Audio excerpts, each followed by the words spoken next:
This guy. This business. This thing. It finally happened.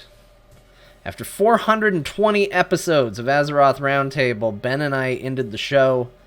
And since that moment, I've missed talking to Ben on the regular every week. But what I have not missed is talking about WoW on the regular every week. Until yesterday. Yesterday was the first day where I regretted not having a World of Warcraft show to talk about. And here we are. We're going to talk about it. I have to talk about it. And it's not going to be a super positive talk. You know, unfortunately, the good positive things don't really light a fire under you to go, I must make my way to the internet and tell them how happy I am. It just doesn't happen that often. I've tried to drop in comments here. 9.2 certainly seemed like they were listening to people, as much of a obvious thing as that should be. You know, it was a really welcome thing. And I even said it when we ended Azeroth Roundtable. I said, it seems like they're going in a good direction. I genuinely believed that. And they genuinely had been showing that through what they were talking about on the patches and the stuff coming out and the way they were communicating with the fans and things again. Like, it seemed like maybe we were going in a good direction. And we still might be. Let me preface this by saying one bad cinematic does not mean doom and gloom, dead game, rip, F in the chat. Doesn't mean that. It means we had a bad cinematic. But what a bad cinematic. And I gotta talk about it. And I already see it in the chat. Roman Pa, one bad one, John? One? Yes. There have been 3 cinematics released recently. There's been the Anduin cinematic. There was the intro to the jailer fight, and then there is the outro post-jailer dying. Let's take them in order. The Anduin cinematic is actually pretty okay. That's not going to be a popular opinion with some people. That's fine. I think it's okay. Basically, if you want to tell me that you think Arthas is the most interesting character in World of Warcraft, and it's his story that got you invested, and it's his story that you've been following, and you spent the entire Shadowlands counting down the number of seconds until Arthas appeared on screen, then I understand why you don't like this one. That doesn't mean it's a bad cinematic. It just means that it didn't give you what you want. And I mean, honestly, that's what all of these come down to, right? It either gives us what we want or it doesn't. But I understand that argument. There was a moment when they first talked about Shadowlands and they talked about the jailer. And I think it was the first fan question at that BlizzCon where somebody came up and said, is the jailer Arthas?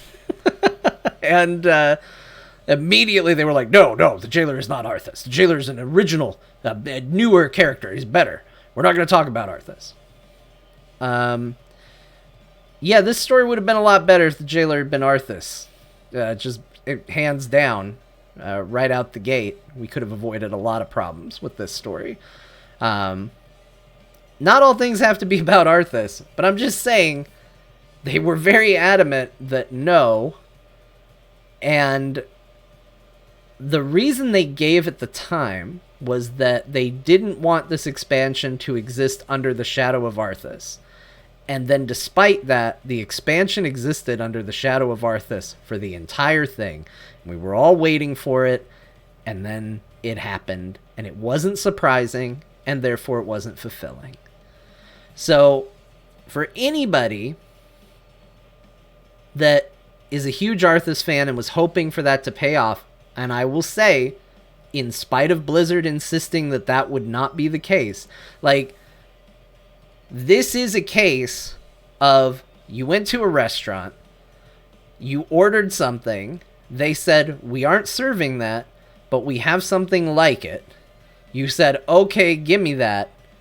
They gave it to you, and then you were like, I hate it because it's not the thing they said they didn't have. That's not 100% one-to-one analogy, but it's pretty close. And that's why I give them a little bit of a pass on it.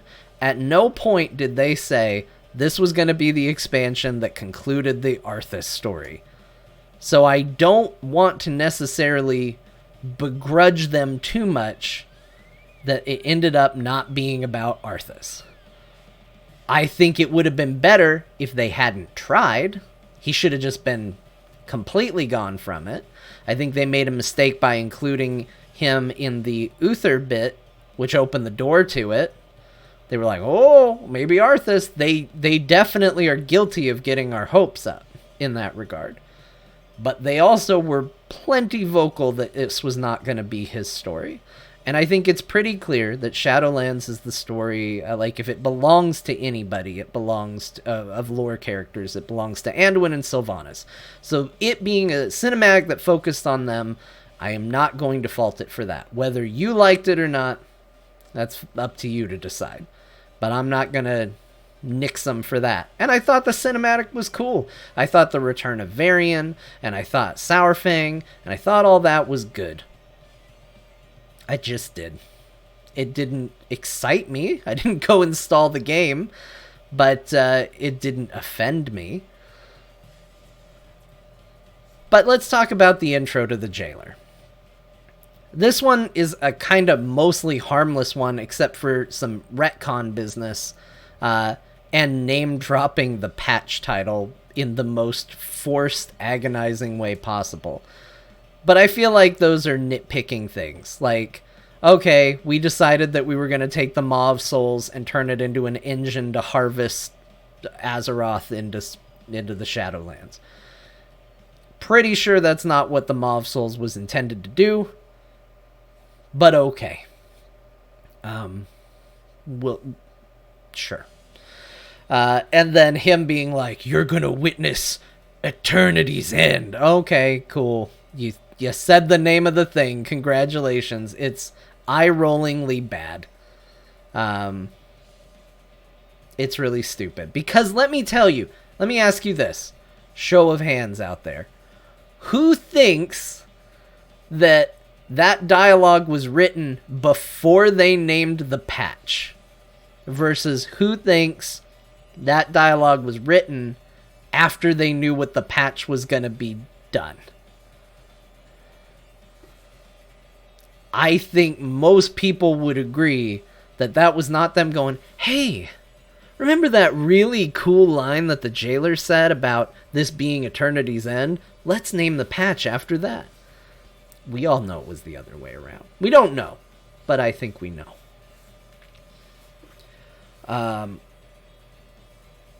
So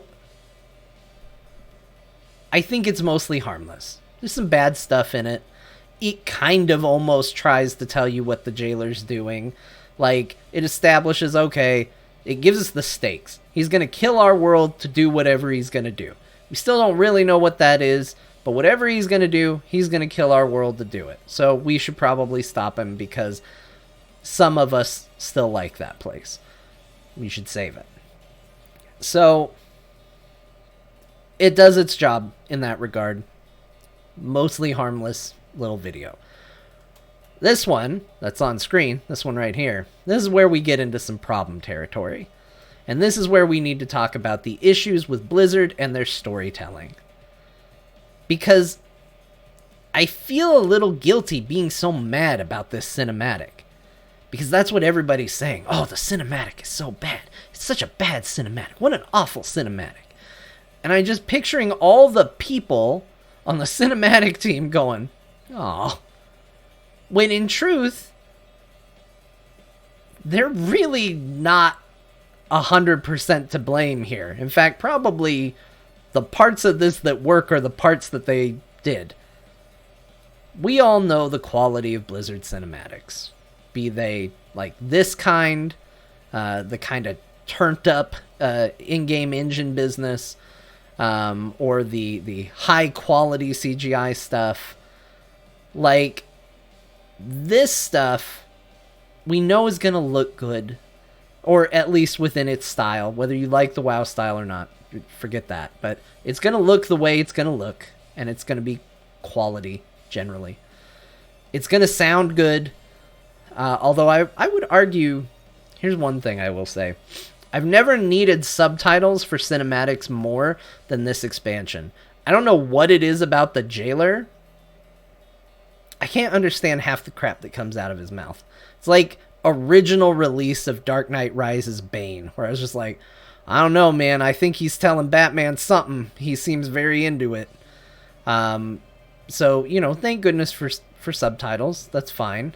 But it still sounds okay. The music's great. Audio's great. You got your big voices doing big things. So it feels a little disingenuous to be like the cinematic team. It's not really on them. But let's talk about the content, the story content.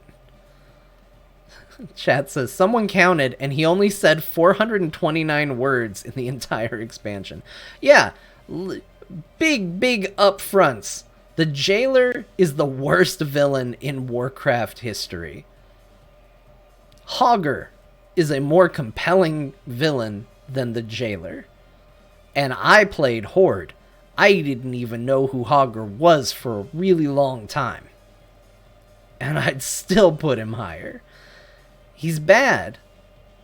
And the weirdest part is he would have been at least doubly interesting if he had looked the way he looked when he died from the get-go. I think Robot Jailer looks cool. That would have been a character I at least wanted to learn more about. Regular Jailer? Nips Out Jailer? I had no interest in knowing more about this character. I got a rune on my head.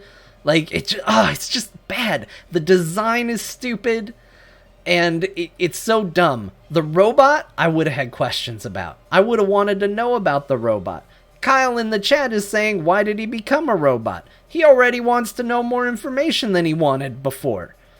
When he was just a dude doing evil stuff, nobody cared. Now that he's a robot, why is he a robot? How did he become a robot? Was he always a robot? Why'd they put nipples on the robot? What's the deal with the robot? He becomes why does he have pointy ears when he becomes a fleshy person? But not like big elf ears. I don't know. Shadowlands. It's from all universes. The robot is way more interesting. And if he had looked like that from the get-go, I would have been at least a little more curious, and I would have been a little less thoughtful that maybe he was Arthas in disguise. I would have probably thought Arthas' soul was in the robot. But I would have been, a little less like, I think this guy is stupid. Why did he put nipples on the robot should be a core discussion question this week. That might be. That's the thing I can't get past. That's really the biggest issue I have. So, the jailer's bad. And here's honestly one of the most frustrating things about this trailer. His death is the most interested I've been in the jailer for this entire expansion. Not to say that he became a good character. I'm not going to be like, today is the day the jailer truly became the antagonist. Like, none of that business.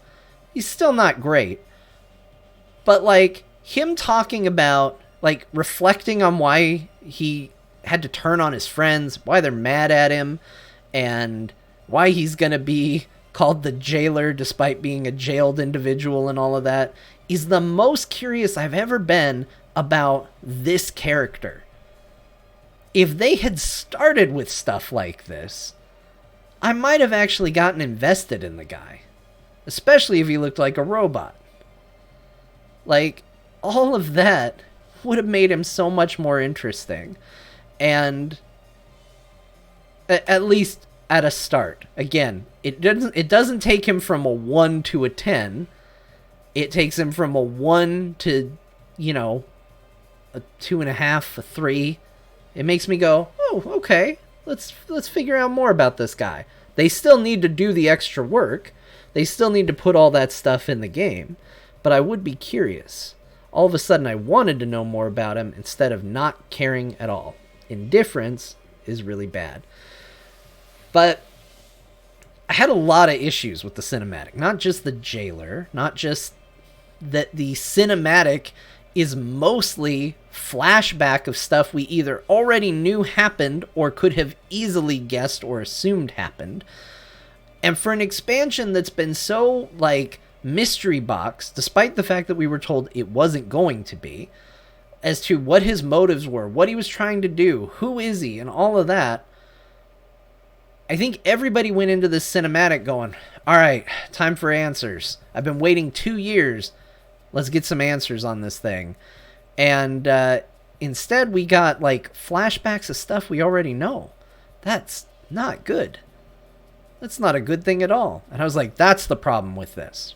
And then I thought more about it. And I was like, no, that's not the problem with this. The problem is that once again, at the very, very end, he does the, I only did this because there's a greater threat out there, worse than me, and we have to band together to fight the new, bigger bad. And I was like, that's the problem. That's the problem right there. And it is.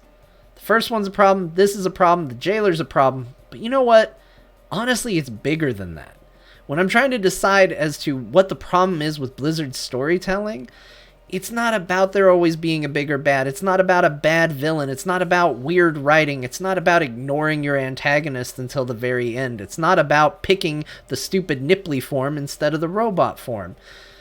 The biggest issue across the board with this and all of it for a long time is that World of Warcraft is not a good game at storytelling. It just isn't. It's not designed for it. And it never has been. And yes, there have been moments where we've all really liked the story, and there have been moments where we didn't like the story.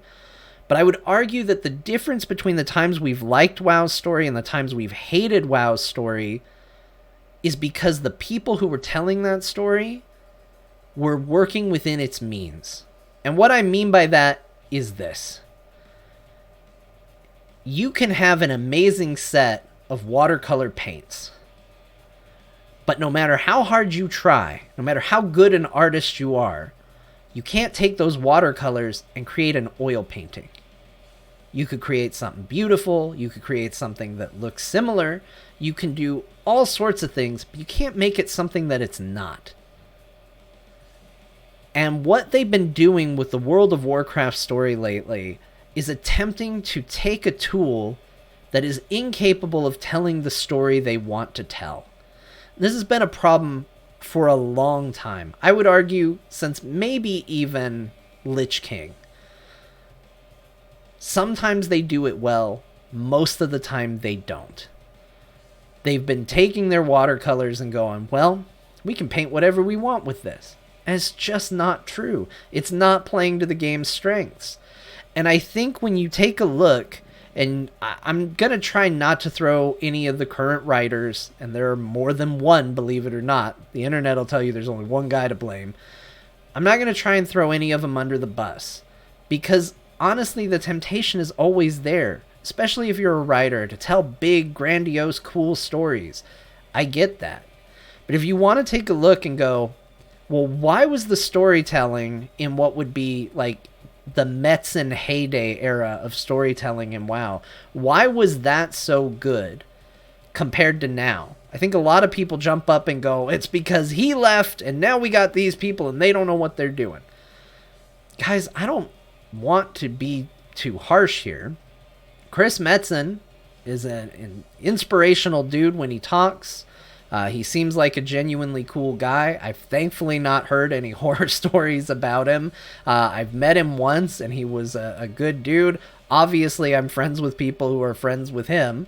I think he's a very talented individual, and we're playing in an amazing world that he helped shape and create. But he's not the greatest writer of all time. And I think he would be one of the first people to tell you that. But what did he do well? And why was he so effective? because I think he was really good at telling the kinds of stories that World of Warcraft was able to facilitate. He was able to take the tools that they had at the time and create it into something that made sense for what they had. Sir Whiskey Jack in the chat says he writes like a comics writer. Yeah, and it plays to the game's strength. When you think about the Warcraft 3 story, which is what people love so much of, because again, Arthas, everybody. Like, everybody loves Arthas. Arthas' story is not complicated. I liked it because when I played Warcraft 3, I was like, man, I feel like I'm getting the Anakin and Obi-Wan story that didn't exist at the time. I was like, man, I bet this is how Anakin became Darth Vader. Just like this, but with lightsabers. Like, that's what I thought. He took a trope, a common trope, because guess what? A top-down RTS strategy game is not going to be cinematic enough, especially when all the characters are talking and their lips are just going... And it's like, Arthas, what are you doing? Like, it's so crazy the way their mouths move. But you boil it down and you take a story that people are familiar with and that people understand the concept of and the underlying core to. And it doesn't matter at that point that you're technically limited by what you're presenting to people. Because people understand it. They don't have to see big cinematic moments to understand a prince wanting to help his people and maybe going too far in attempting to achieve that. Or pursuing that power to a dangerous degree. We didn't need crazy cinematics to understand that. But you couldn't take that RTS level story and try and tell a grand story about breaking the cycle of life and death, as we were told over and over again. That's a concept that as soon as you say, hey, you're about to break the cycle of life and death, immediately people go, what does that mean? Like, you got follow-up questions. You need to know what the hell somebody's talking about. If somebody goes, yeah, there's a plague killing a bunch of innocent people and the prince is willing to stop it by any means necessary. You go, all right, great, what's he do? You don't have to ask a bunch of extra questions. You get it. And that's why that era of writing was so strong. And that's why Vanilla and Burning Crusade and elements of Wrath of the Lich King were so effective. It also played into the strength of that character's history. We knew Arthas by the time we got to Wrath of the Lich King. They didn't have to build him up more. He could operate in the background. Because we had a big, huge history with him. We understood it. And that's the other thing, is they have not done a very good job of maintaining the identity of these core characters, like these legacy characters. Sylvanas, even in Vanilla WoW, is not easily recognizable, especially because she's a night elf, but is not easily recognizable as the Sylvanas that we were all experiencing in Warcraft 3. And her journey over the various expansions is radical change after radical change, to where, depending on the era that you became a fan or hater of the character, it really is going to cloud your judgment of what kind of character she is. And it's not going to be the same. Arthas, most of us, have the same background and understanding of who that character is. Sylvanas, we're divided because it's been inconsistent. It's been all over the place. I remember sitting in the amphitheater during BlizzCon, whatever you want to call it, convention hall, when they did the reveal for Legion. And you got that amazing cinematic of Varian writing a letter to Anduin. And there's that moment where he talks about unity, and you see the Horde airship come in, and Sylvanas at the helm, and they nod at each other like friends. And the hall erupted in the loudest cheer that I've heard at a BlizzCon. people were so into it. And how do you take that reaction and go, well, let me tell you, the best thing we can do is kill him and turn her evil, and let's make it look like she was the reason. Better yet, forget make it look like she actually was. It's just bad. It's constantly playing with things that we don't know. And that's kind of the other bad thing about this cinematic. They love to be ambiguous. He did this because there's a bigger bad out there. What is it? I don't know. And I think they do it to free themselves up because they don't know. There isn't a plan. There isn't a thing that they've got locked in where they're like, it's definitely this. They just throw it out there and see what sticks. And it doesn't work great. Especially when you give people so little. It's okay to be ambiguous to a certain degree. Let's flip-flop a little bit. I'm by no means saying that you could take the script of Final Fantasy and put it in World of Warcraft and have it work. Because once again, different tools. Final Fantasy is a game crafted, designed to tell a story. You can do players in cinematics doing big things, interacting in big ways, and playing an important role. You can't do that easily in World of Warcraft. You would not be able to take the events of Final Fantasy, put it in the WoW engine, and have a successful game. It wouldn't work. But I do think it's worth looking at the storytelling methodology of both of them. Final Fantasy XIV, and I'm not going to go big on spoilers or even that deep, so don't check out just yet, has a bunch of villains over the course of it. The difference between WoW's method of having a bunch of different villains where it makes your eyes roll of, well, we only did this because there's an even bigger bad, and then the next, oh, we only did this because there's an even bigger bad. Oh, we only did this because there's a bigger bad. Why it doesn't work there, but it does kind of work in Final Fantasy to a degree, is because you know what those other bad guys are. When you're playing the first game, they show you the major players that are the antagonists of the story. You understand that there's this big empire that's wanting to conquer the land. We might not focus on them all the time, but we know they're there. We know that there's these beings called primals, which take over people and control them, and they have godlike powers, and they basically exist to feed off the life energy of the land, and they have to be put down. We understand that. We understand that there are other things that might come up. I'm trying not to be too specific. Again, avoid spoilers. But, there might be other elements that are what the focus of the story is. Heavensward, focus on dragons. Okay, probably going to have dragons as an enemy. You have the Ascians. Kind of your big, shadowy organization doing stuff in the background. What are they up to? We know they're bad. We know we don't like them. We get in fights with them. When Final Fantasy shifts gears and goes from talking about the Empire to talking about primals to talking about the Ascians, we understand that there are other elements working in the background that we might not be seeing right now, but could be a major threat down the line. So when they reveal that threat, it doesn't feel like it came out of nowhere. It doesn't feel like the rug got pulled out from under us, because we knew it was there all along.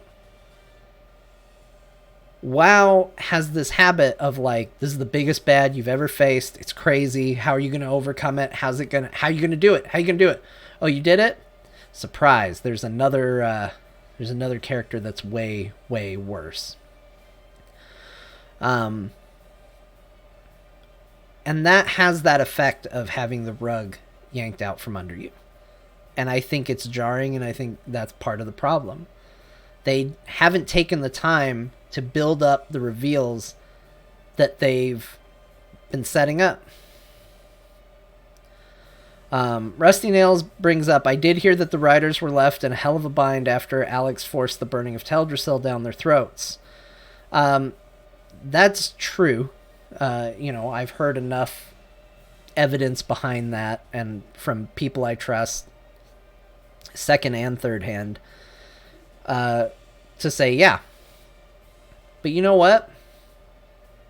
That puts them in a rough place. That doesn't put a gun to their head and say it has to be this way.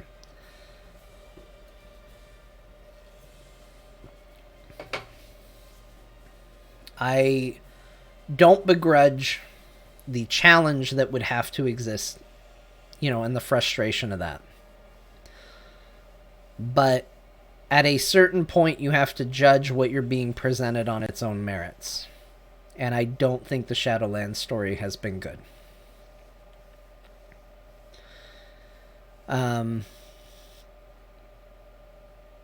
Whether, and there's been people who have said 10.0 is going to be, what we see in 10.0 is going to be the first time that team is 100% out from the shadow of Alex Afrasiabi and telling their own story. We'll see. We're going to find out what that story is going to be. I'm willing to continue to listen and see what they have to say. Excuse me. But that's part of what the issue is this constant, waiting. When's it going to get good? When's it going to get interesting? When are they really going to do it? It's hard to keep asking people to hang in there. Wait, it might get good soon at a certain point. And it gets tiring. It gets old. But I think that's another element to why people have a problem with this cinematic. It is already on to the next thing. We are already talking about, well, what's worse than the Jailer? And I cannot stress enough how important it is for video game narratives to give your player a victory lap. You have to be able to give players a chance to celebrate the fact that they triumphed over evil before you introduce the next big bad. I think this is an important lesson, whether you're writing your own story, whether you're writing your own game, whether you're doing a tabletop RPG and you're DMing a DM session. You need to let the players experience victory before you go, oh, one more thing. And having the Jailer go away and not fully understand him, and basically his send-off is a middle finger and a, by the way, there's something way worse than me, snatches that away from the players and says, oh, well, you guys wasted your time. Turns out he wasn't so bad. Turns out, he was bad. There's no definition for him. But no saving him, I guess. But, it's frustrating to not get that chance to go, we saved our world. To have the other characters in the world go, man, guys, even if you wanted to keep him sympathetic, right? Let's pretend for a moment we live in a world where for some reason that we actually felt bad that we killed the Jailer. We still need a moment where somebody comes up and goes, man, it sucks that he had to die. But you know what? He was going to destroy our home. And we love our home. We're glad that he didn't. It's important that you do that you contextualize what you've done and why you've done it, so that you understand, regardless of how you feel about him, why you're here. Victory laps are important. You can't just go from one thing to the next. And that leads me to, after this very long rant, what will be my final big problem with this cinematic specifically. And why I think it has made so many people like myself make videos, get mad, get passionate, be like, what are you guys doing? Why we're getting so fired up about it. And that is, like I said at the beginning, I think there's been a lot of hopeful signs for World of Warcraft. I think there's been a lot of things that have made people go, well, maybe this is going to be something that I enjoy. Maybe 10.0 will be good. There's been so much positive, hopeful talk around this game recently. Because 9.2, they're listening. We said something was bad, and they said we agree, and then they changed it, and they made it a better thing for it. Is 9.2 a perfect patch? No. Did it get me back into the game? No.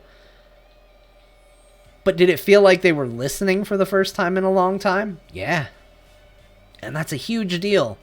And I think it put all of us on this like kind of positive path of like, hey, I think we're going in a good direction. And then you see this cinematic and it immediately feels like, oh, I don't know if they learned the lessons they were supposed to learn. Because this cinematic is a just wrapped up package of all the narrative problems that WoW has had for a long time. And you're not wrong. I think it discouraged a lot of people. Again, I don't think it's hopeless. I don't think everybody should go, well, that's it. Dead game. 10.0 is going to be awful. But it certainly isn't going to put any points towards feeling more hopeful about 10.0. I want to be hopeful. I want to believe, even if I don't come back to the game, and there's a strong chance of that, but I want to believe that they can turn it back into something cool. Something that I don't look back and, you know, like seeing your boss at the grocery store where you're just like, ugh, I don't want to talk about it. You know? Cinematics like this remind us that we still have a ways to go. Doesn't mean, I mean, maybe they didn't have time to fix it. These things take a while. 9.2, they started listening. Maybe there wasn't time to change it. Alter course. Maybe we're going to see a retcon of some kind where they're like, yeah, he said that, but, you know, that jailer, he's so crazy. Anyway, back to doing other things. I don't think that's great, but, you know, it's possible. But those are the issues. And I think the way Blizzard fixes it. 1, stick to the kinds of stories you can tell. Blizzard, World of Warcraft is really good at taking that tropey story that is just classic and putting their flourish on it. Put their art behind it, put their characters in it, tell their version of that story. They're so good at it. That's when it's strongest. Stop trying to be Game of Thrones or Lord of the Rings. You're not. You're never going to be. And every time you try, you are going to be just made fun of for it. This lore is important to people, but not because it's the greatest writing of our day and age. It's the same thing as popcorn flicks and amazing films.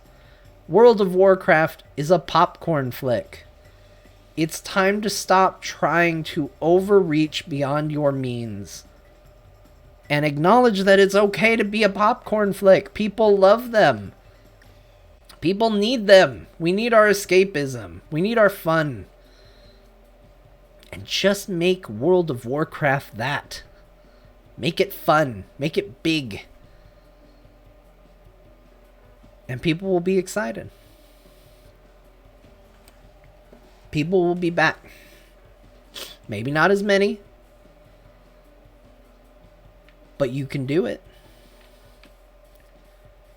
Fix writing for what you are, and you fix 90% of the problems with your storytelling.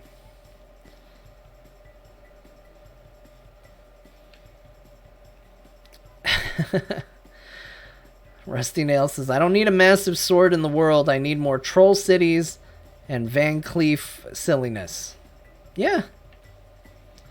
Look, that's a whole other thing, and we said it a ton on the show. The version of World of Warcraft that seems the most fun to me is the version that's in Hearthstone. The amount of times I looked at what was going on in Hearthstone and went, man, that's the world I want to play in. I don't want to play in this world where we're going up against cosmic entities that want to rewrite the rules of life and death.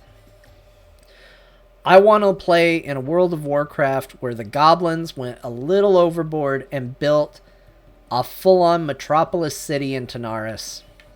And now it's run by gangsters.